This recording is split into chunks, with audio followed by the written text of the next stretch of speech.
Já estamos iniciando o livro 2. Vamos passear pela introdução que foi escrita hoje. Ficaremos ele próprio, Robert Benson, se explicando o que vai passar para nós, tá bom?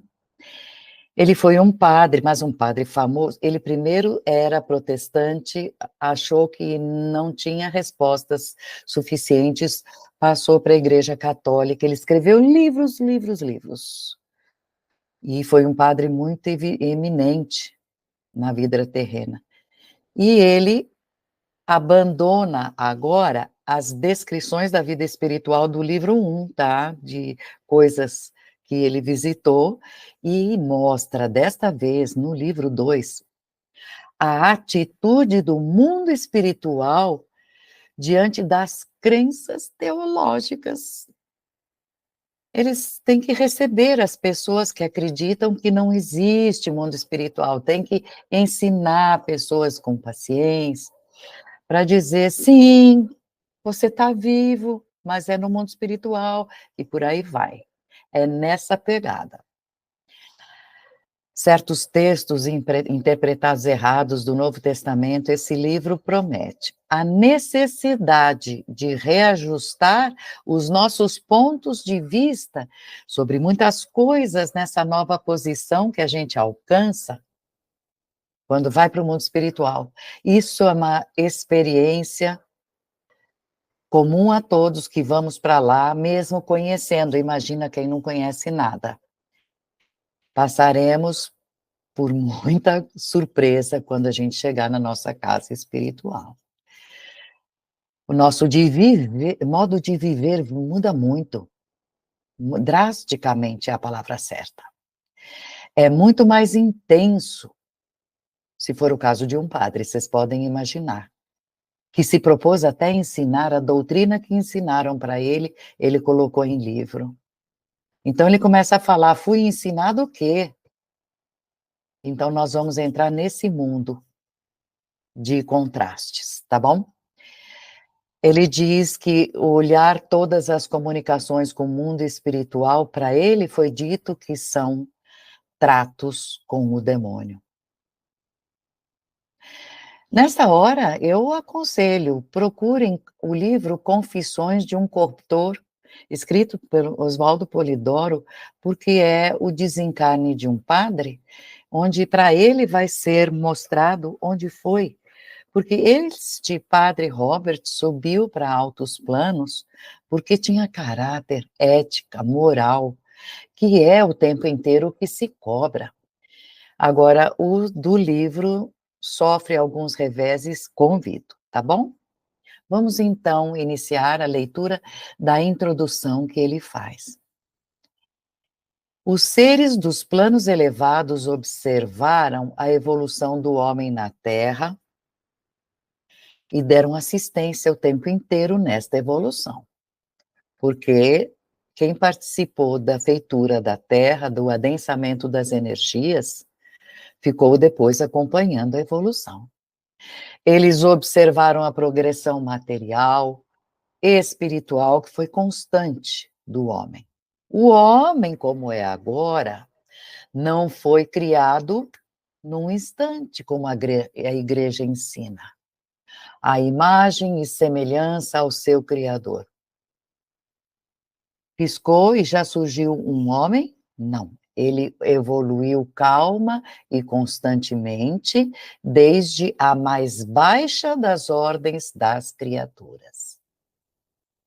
Isso a gente sabe, no Evangelho Eterno traz com muito detalhe as fases, sempre baseadas na inteligência, na forma de consciência de cada um, que vai aumentando inteligência conforme vamos aumentando a consciência de nós. No começo, animais sem consciência, mas ele já aprendeu quando começa a escrever isto. Aí ele começa: se a história tivesse terminado com este suposto casal gozando até o fim dos seus dias na Terra os prazeres e delícias de sua habitação ideal, Ele está falando de Adão e Eva no paraíso, suposto casal. Ele já avisa, não tem um casal. A Terra teria economizado uma imensidade de dor e sofrimento, de perseguição, de guerra, derramamento de sangue e uma lista de outras atribulações e calamidades, se fosse um casal no paraíso. Mas alguma explicação tinha que ser dada para um porquê desse paraíso terreno não estar mais presente na vida dos homens. Como explicaremos isto? Então, eles inventaram a doutrina completamente falsa e totalmente absurda da queda do homem. E desde que esta queda aconteceu, toda a humanidade está conspurcada pelo pecado original que vocês conhecem na história, a Eva mordendo a maçã, que a serpente ofereceu.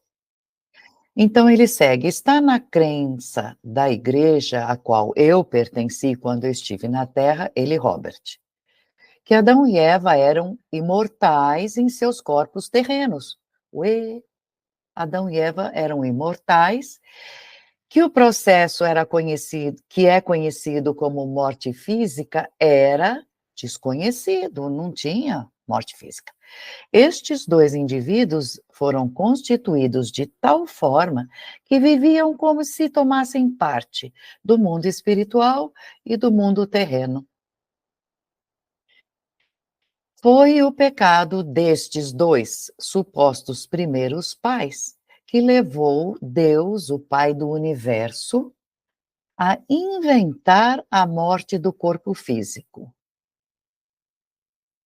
E ele retirou os dois do paraíso, condenou os dois à morte, e a morte se tornou transmissível, como se fosse uma doença pestilenta, um insulto grosseiro para a mente infinita, uma tentativa totalmente inadequada de explicar o que os primeiros clérigos que fizeram toda essa história, eles eram totalmente incapazes de explicar. Então, fizeram isto. E ensinaram a vocês, Robert explicando. Ele fala mais, é para a turma que ele era clérigo na época. Que a Terra estava em estado de paganismo na maior parte. E que o grande Pai, que Deus abandonou todos por incontáveis milhões de anos e finalmente considerou que vou enviar para a Terra, 2000 anos atrás, uma salvação. Então, houve alguém que causou essas quedas que todo mundo herdou. Esse diabo, e ele pergunta, mas quem seria esse diabo misterioso? Essa personalidade que tem um único objetivo de se colocar em oposição a Deus. Opondo a todo o bem que existe, é isso? E ele diz, asseguraram-me que isto era uma tolice total e não existe diabo não, mas pessoas maldosas no reino das trevas, isso sim existe. Na história do jardim do paraíso, lá no Éden, ele se tornou uma serpente e ele aprendeu que nos dias atuais a igreja clama que o diabo se manifesta mascarado de anjo de luz nas sessões espíritas. E nós podemos nos permitir dar risada dessa estupidez. Mas também a gente fica muito triste por isso. Morando no mundo espiritual, com todas as belezas, toda essa maravilha, as alegrias, delícias, oportunidades celestes de praticar o bem, de termos um trabalho útil sempre em torno de nós podemos nos lembrar de como éramos ativos nós, padres, como éramos ativos. Quando a gente sustentava uma doutrina ou outra, qualquer uma, dizendo que era importante para a salvação da alma, E depois, somente depois descobríamos, quando viemos para cá, para o mundo espiritual, que essas doutrinas não valem de nada, elas não têm sentido, completamente sem sentido. Toda a organização da Terra foi um processo lento de evolução e progresso. Todo esse procedimento levou milhares de anos dos tempos da Terra e ainda está continuando, apesar das aparências ao contrário. A Terra e seus habitantes são corruptíveis, mas a parte etérica do mundo espiritual é incorruptível, porque cada um vai para aquele plano que mereceu, não tem como dar um jeitinho. O homem primitivo da Terra estava sujeito às mesmas leis naturais que vocês agora, no tempo de hoje, estão expostos. O homem primitivo morria, sofrendo um processo exatamente similar ao que experimentamos. Os primeiros habitantes da Terra estão aqui no mundo espiritual, outros aí progrediram com uma maravilhosa instrução, tiveram guias. E a evolução espiritual e material do homem no plano terrestre ainda continua, sempre continuará. Jesus acabou de dizer no livro 1, a finalidade de vocês é vivenciar onde vocês estão vendo agora. Podem ver no vídeo 3, no vídeo 18 das gravações no site, a evolução da Terra e a evolução do homem. Resumido, claro. De acordo com os livros antigos, com as crônicas, um salvador de todo mundo seria enviado. E nenhum homem sabia que tempo, que lugar, quando seria, em que circunstâncias seria a sua chegada. Mas depois que 2000 anos se passaram, até hoje ainda resta o mesmo pensamento dividido sobre Deus ter enviado ou não ter enviado o seu libertador. Porque tem gente que não acredita que Jesus foi o libertador, o salvador. E é, mas através do exemplo, através dos dons praticados, a fraternidade, o amor fraterno, ele sacudiu as mentes humanas como jamais haviam sacudidas. Foram feitos muitos manuscritos, na Bíblia estão, contendo os muitos atos praticados, as palavras pronunciadas durante a sua breve vida na Terra. E essas palavras trazem seus ensinamentos, o que ele fez nessa breve vida. Sobre isto foi construída uma vasta teologia tão confusa.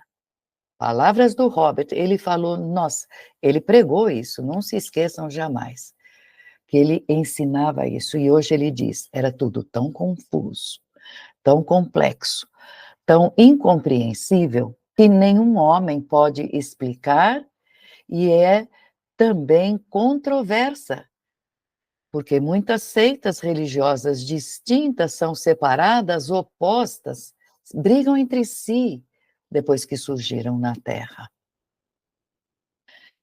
Como padre que fui, sustentei, quando eu estava na Terra, todas as suas doutrinas e credos, e quando eu cheguei no mundo espiritual, vi que todo o meu conhecimento, ele coloca aspas, meu conhecimento teológico foi negado, anulado, desde a primeira visão que eu tive das verdades espirituais do mundo espiritual, do seu povo, de suas leis. Eu vi que as pessoas da Terra jamais viveram sob a ira de Deus, que ele tanto falava. Deus, a ira de Deus no pecado original. Isto é uma ficção estúpida, malévola. Estas duas palavras não podem viver juntas. Ira de Deus. Jesus foi violenta e vergonhosamente arrebatado da terra, assassinado, né? Por seu povo. Um meio de salvar, esse foi o meio de salvar a população da Terra. É assim que ensinam até hoje, que foi um sacrifício de sangue do seu filho único. Só um filho? Nós não. Unigênito significa um único filho, mas ele era ungido, era e é ungido. A palavra certa é ungido.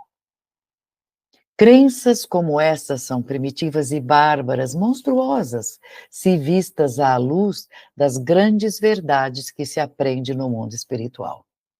Desde o momento em que a Terra existe, seres elevados dos mais altos reinos se encarregaram dela, e eles não falharam. Quando o homem primitivo ficou mais inteligente, ele estava já em comunicação ativa com o mundo espiritual. A progressão da Terra e seus habitantes foi lenta, calma, ininterrupta através dos milhares de anos de sua vida, e o homem esteve e ainda está sempre usando o seu livre-arbítrio. Sempre o nosso arbítrio é livre. Nasceram na Terra grandes professores. A guia sempre esteve lá. O homem é que ouvia vozes do mundo espiritual. Quando ouvia, foi tudo bem. Às vezes, os ouvidos ficaram surdos a estas vozes e tudo ocorreu mal. O arbítrio seguiu por um caminho errado. Os professores que vieram numa longa sucessão continuarão a vir no futuro para cada época. Compete ao homem segui-los ou rejeitá-los.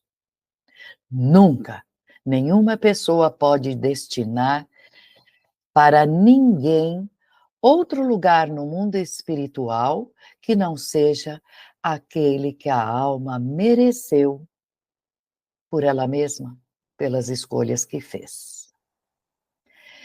O homem não pode ser salvo pela intermediação de outro. Isso tudo ele explicando o que ele aprendeu lá. Seus méritos para residir num reino de beleza devem ser os seus próprios méritos.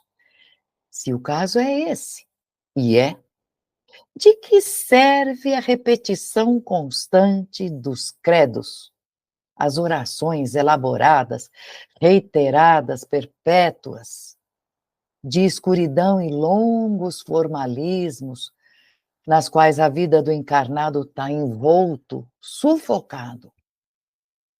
Ninguém pode advogar por nós diante do grande trono. E depois ele fala que não existe um grande trono. Nós é que somos os juízes de nós mesmos, mas neste livro ele fala assim: apenas a nossa vida sobre a terra é a nossa advogada. As muitas religiões ortodoxas que se espalharam no curso dos 2000 anos estão todas completamente fora de contato com as realidades do mundo espiritual. Alguns grupos religiosos são tão presunçosos que eles dizem que sabem exatamente o que se passa na mente de Deus, o nosso Pai Celeste, nosso Pai Universal. Outros se baseiam fortemente no poder de salvação de Jesus. Salvação. O mundo espiritual é muito maior do que aquilo que a Terra denomina religião cristã. Está muito mais além de todas as religiões terrenas, de qualquer nome. O mundo espiritual é composto de pessoas de todos os quadrantes da Terra, representando todas as escolas de pensamento religioso terreno. Nos reinos onde eu moro, todos nós temos o mesmo pensamento e o nosso pensamento é regulado pela verdade irrestrita. Vejo que é verdade, este é o meu pensamento. Eu tentei lhes mostrar o atravessar do imenso lapso entre a formação do mundo com a sua subsequente evolução constante. Adão e Eva, como nossos primeiros pais, não existiram de fato. A história é uma fantasia. Jesus nasceu na Terra há 2000 anos e hoje ele é uma força imensa sobre a Terra. Isto é fato. A fantasia e o fato não têm relação um com o outro. Mas a igreja fez um dependente consequente do outro. E a partir daí se levantou uma estranha variedade de seitas religiosas, observâncias religiosas que podem ser vistas pela terra toda já. E é contra qualquer lei do mundo espiritual que alguém possa assumir a responsabilidade perante o erro do outro. Eu vou assumir a responsabilidade do erro do outro. Ou eu vou beber água para matar a sede do outro. Isso, ele fica muito revoltado. Veja, ele diz: não há mérito pertencente a outra pessoa que nos deem aval e pelos quais a gente pode fugir das nossas responsabilidades.